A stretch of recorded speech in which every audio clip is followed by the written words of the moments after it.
throughout the year has become an elite defensive team, and I think they showed that tonight. Buzz and his staff has done a great job of getting their team getting better and better the entire year, and they deserve to play in New York next week. They got off to a great start, and we put our team in a hole that we just couldn't get out of. They had really good balance offensively. They can drive the ball. They made some timely threes when we were kind of making a run on them, and a credit to them for just playing really well. We had a great crowd, as I expected, great enthusiasm in here, and congrats to them. We battled back in the game in the second half, but we just couldn't overcome the turnovers. And you knew that was going to be a problem. It would be hard to win here if we had this many turnovers. We had 21, but we knew how to attack them. And when we did, we got great looks. We didn't make those looks in the first half. We made some in the second. We had 15 assists on 18 baskets. And so the whole key to the whole game was you had to drive the ball, but the drive's not for you. You have to play across the midline, and you have to throw it, skip it, and then you have to play one more and then get them behind the play. When we did that, we made some really good plays. We got really sped up early, really uncharacteristic for us to play offense that way. Our defense kind of kept us in the game. It's not like they shot the ball incredibly well, but the turnovers were just too much. Again, what a great group of guys we have. To win 25 games this year is incredible. It's a great season. I'm very, very proud of them. I told them that afterwards. They have nothing to hang their head about. And, we'll learn from this. The younger guys, the guys coming back, so it'll be good learning experience for them. I told them 15 years ago or 17 years ago, I was in the same game here in our first year at A&M, and we beat Clemson on here. We went to DePaul and won, and then we lost to St. Joe's.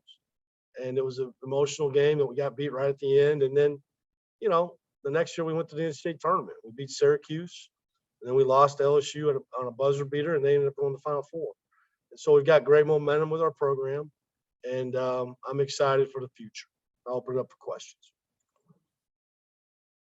Steve, on that defense, it's kind of a 1-2-2 or 1-3-1 type of full court. What was the thing kind of that you were disappointed maybe most about not breaking that a couple times?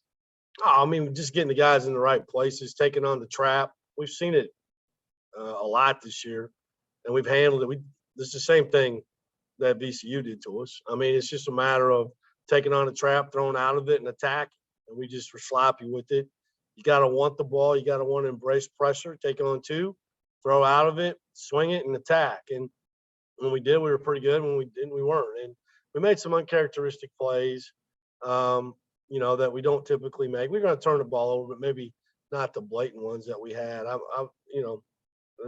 don't really know how to explain those because it's not something that we would typically do. We're going to turn the ball over, but not blatantly. And so, I thought that, we just didn't do a good job of executing what we needed to do.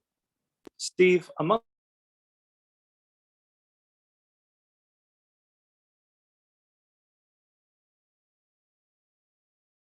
it wouldn't be in the NCAA tournament, given you're an ACC school. But I guess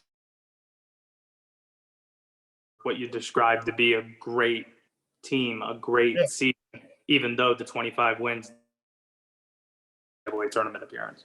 Well, postseason play, though, we had the opportunity to play again after we had a tough loss to BC in the ACC tournament. And I was talking about that in there, how much character they showed to come back and beat Towson and beat VCU to get to 25 wins and then put themselves in position tonight to go to the Final Four of the NIT.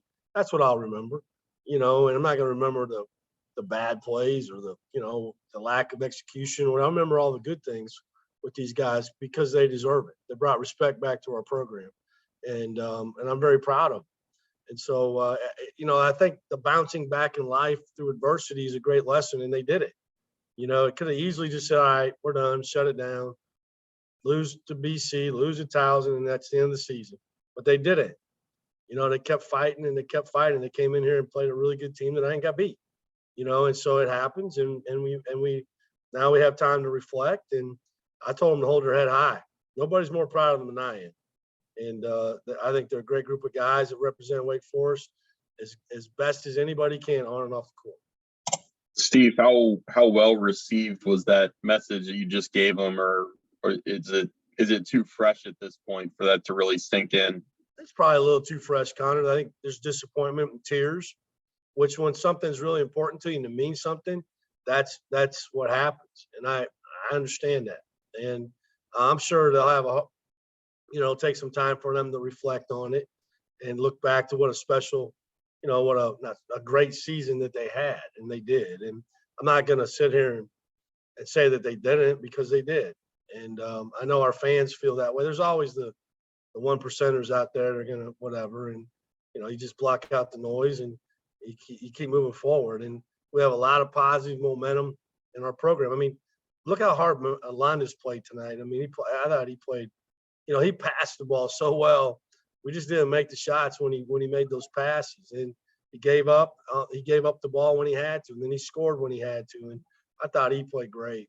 And what a great year for him to have, to come in here and be the AC Player of the Year.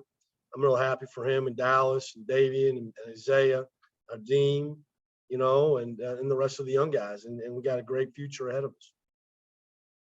Coach, you've touched on that momentum a couple of times now. What does that do for you? I mean, moving forward, being on the national stage, playing in postseason. I mean, how good is that for your program?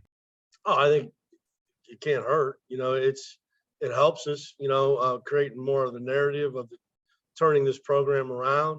I've never been a believer that one game or one win or one loss is going to get a recruit. That's what we're talking about here.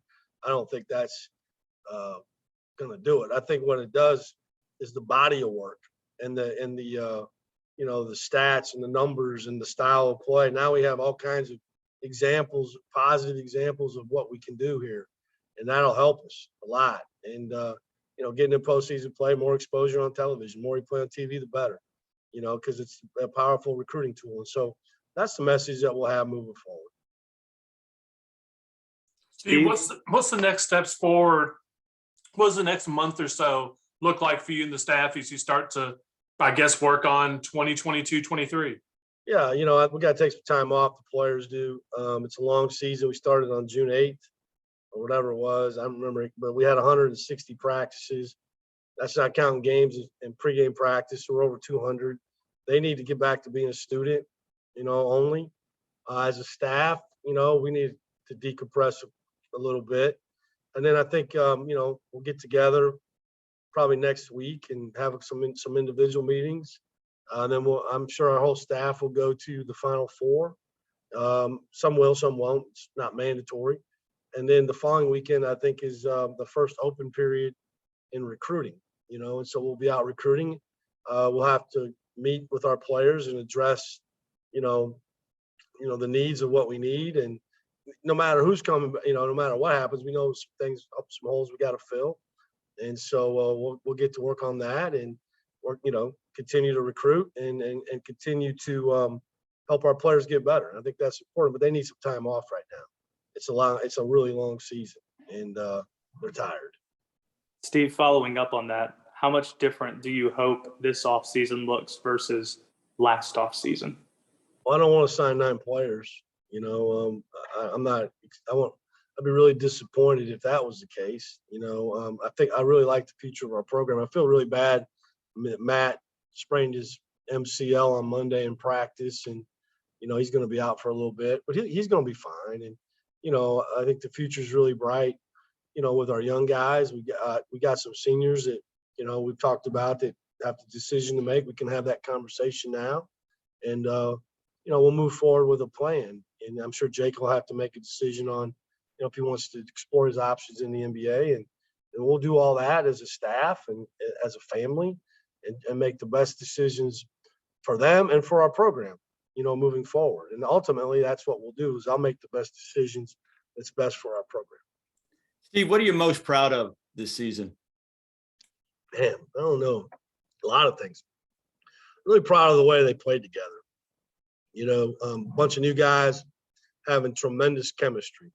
And we're one of the most efficient offensive teams. I know it didn't look like that tonight, but for the most part, we're one of the most efficient teams offensively in the country. We've improved our numbers dramatically from a year ago on offense and defense. You know, they won some big games. You know, the first big game is probably the home game against Northwestern. You know, that was a well-played game. We won in overtime. We had a great win at Charlotte. Man made a very unselfish play. You know, we come back and, you know, really big win over Syracuse at home, beat Florida State at home when they had their entire team before they had some injuries, unfortunately for them. Carolina win, at Virginia Tech, at Virginia. There's a lot of positives, fellas, tons of them. And so I think just navigating that and winning 13 league games and doing it as a team and coming to practice every day and being ready to go. They had very little did we ever have a bad practice. You know, they were always pretty much engaged. But, you know, and then I think in the end, the resiliency, you know, after going through some major disappointment, right? I mean, it was tough to lose to Boston College. It was tough not to be selected to play in the NCAA tournament, but they kept going. And they could have easily lost to Towson or VCU, but we did it. And credit to our crowd, too, that we continued to bring back our fans. And I'll finish with that. I think these guys brought our fans back in the building, and they need to be proud of that. And I'm sure our fans enjoyed watching these guys play the whole entire year. Coach, congrats on a great season. Curious, you said June 8th was when you would say the season started. If you had to give an in-house most improved player award from June 8th to now, who would you give it to?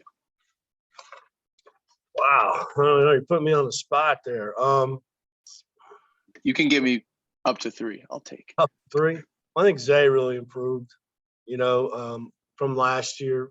I thought he had a really, really solid year. I thought he played great. I mean, it's kind of hard for me to go with the new guys because I didn't coach them, you know, but it would be really impossible to say that Alondas didn't get better.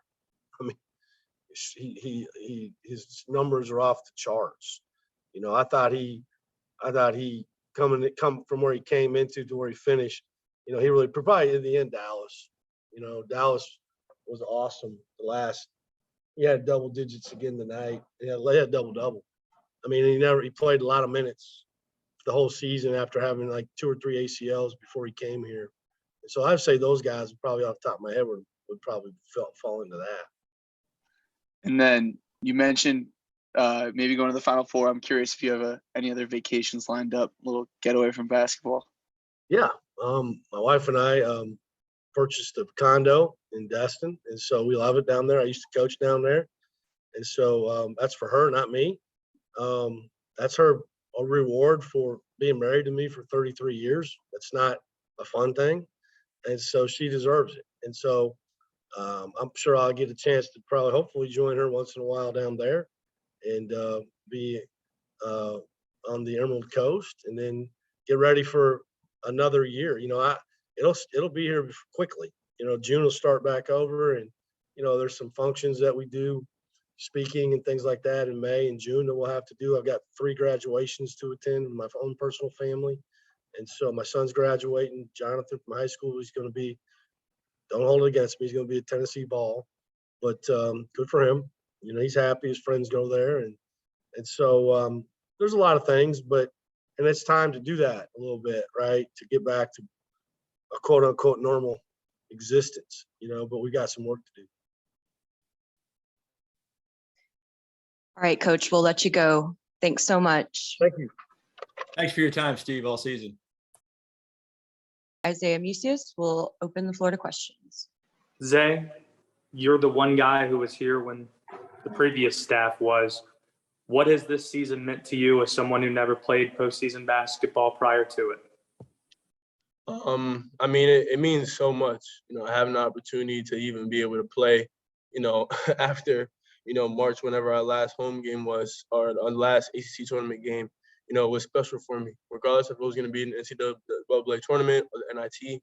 I wanted to make sure I gave everything I got, you know, each moment and each second of postseason. So, you know, it was special for me. Our season was unbelievable. I mean, 25 wins, you know, going from 6 wins is something that a lot of teams haven't done. So being a part of that and going through that and us battling day in and day out practice games off the court, building that chemistry is something that I hold dear to my heart, and we know that we gave our all, and we don't have any regrets after taking our loss today.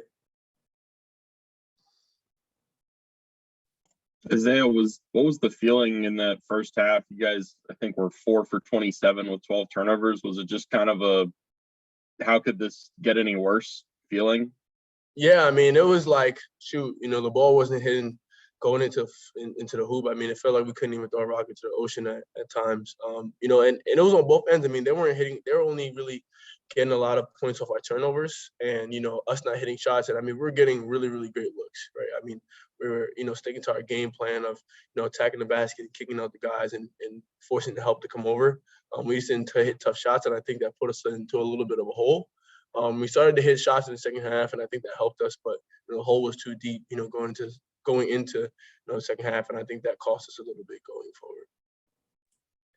Zay, what are you about next year? Is that something you'll consider the next couple of days, or what's your thinking along that about maybe coming back next year? Yeah, for sure. I mean, me and my family obviously I'm gonna take some time to recuperate and rest, and take my time and cheer on some of my my friends that are still playing. And then me and my family was kind of sit down and put our options on the table, and see what we can do moving forward. I mean, it's definitely not out of the table coming back for sure. I think that's still in the air. But we'll sit down and look at what we can do, and have talks with people and people in our circle, and make a decision moving forward. I don't know when that date will be, but I'll probably have a decision soon. Zay, how important was it for you to kind of like right the ship offensively today and get some things going positively, especially considering, I mean, you didn't have the best performances in the first couple of games in this tournament? Yeah, I think it was key. I think there was just a spark that we were all looking for, and I think one of us was gonna let it off. I think we were all just really motivated going into the second half, kind of flipping it around. I got hot early, and I just try to continue to keep going and let that fire spread throughout the team so we can keep going. And I think it did. But they as a great team they are, and they're Buzz, he's done an awesome job. I mean, he recruited me coming out of high school, and his energy and passion that he breathes into that team. I think they're going to be able to go far, going forward into the NIT. But it was a tough loss for us, but I think we're definitely, we don't have our heads down, because this is a season that a lot of teams in the country would have wanted to have, and I think we're blessed and honored to be able to have that season. And moving forward, I know the program is in the right hands. Zay, it seemed like early on that their aggressiveness on defense and their trapping really took you guys out of rhythm. But then even when you ended up getting good looks, they weren't falling. Was it just that they kind of set the tone defensively, I guess?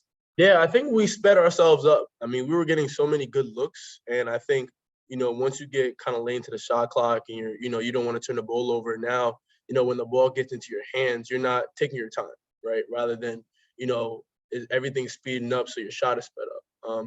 So I think, we got sped up a little bit on the offensive side. When we slowed down, we started to make shots. So I think, coming the next time, you go into a game like that, you just got to make sure that you slow down and take your time. You're the one with the ball. You're the one that is going to set the tone and the pace. Don't let somebody else create that pace for you. So, and that's something to definitely learn and move forward. Say, congrats on a great season. I'm just curious, do you think Texas A&M is one of the best teams you've played all season? Or looking back on the season, is there a team that sticks out that was, the most difficult opponent? That's a good question. Shoot, I honestly think there's so many games I can go back on and say, like, these teams are good, but I honestly personally think that, like, there was no team that, like, was like, we were going in like, man, like, this team's gonna be a problem. Every single game, and that's a time, like, I haven't had that feeling before in a long time. Every single game I went into, we, like, were confidently 120%, like, going to win that game. I never had a time where I was like, oh, this team is really, really good, this team is really, really bad. Like, every single game was like, we're gonna win. And that's when you have a team that, we had this year, that feeling and that confidence is built within yourself, right? Like, and that was something that I was super, super special to be a part of. But I mean, they were a tough team. I think, like, them being a little bit undersized, people would think that they're not as good, but they play hard. Like, Buzz is a guy and a coach who literally, gets kids who are overlooked and, builds them into great players. I mean, Justin Robinson, who was there my freshman year, is a pure example of somebody who's like that. I mean, he was overlooked in high school, came there and became a great player for them and is, in the league now. So that's what he does, and that's what his team is now. And I think, they're a good team. Zay, Steve said a little while ago that talking about you guys, he said, these guys brought our fans back into the building and they should be proud of that. You have as much perspective as anybody on the roster on what that looks like. Mhm. What did that piece mean to you to see the collective following in Winston-Salem and even beyond that for Wake Forest basketball grow this year? I think the first thing is like my family, we're all big on respect, right? I mean, respect is something that is never given but earned. And I think that's what we did. I mean, earning the respect of the fans like that is something is tough. It's tough to do. Like going 3-4 seasons of losing and trying to earn that respect, regardless if you're, come to the games, like you have to earn that. You have to show them that you're there. Like you have to show them, listen, you can come to the games. It's going to be enjoyable. And, that speaks volume. And it means so much to me that, I was a part of the team that brought, Wake Forest and energy back. Like we're going to be a team that's going to be talked about for, 10 years down the line about like, man, Wake Forest got back to where it's at. Like, how did it start? And like, this could be a team that you could do a 30 for 30 on. And where it's like, man, these guys came from all different paths of lights and different paths and journeys, and they came together and were able to have a 25-win season and start and kickstart, a program that's going to take off in the near future. So I'm excited and blessed to be a part of that. And it means so much to me, especially because, I've been in the dark times of Wake Forest basketball and now being on the other side is amazing and it's special to me. Do we have any more questions for Isaiah? All right. Thanks, Thanks, Zay. Isaiah. Appreciate y'all. Appreciate you, Zay. Thank you. Thanks, everyone.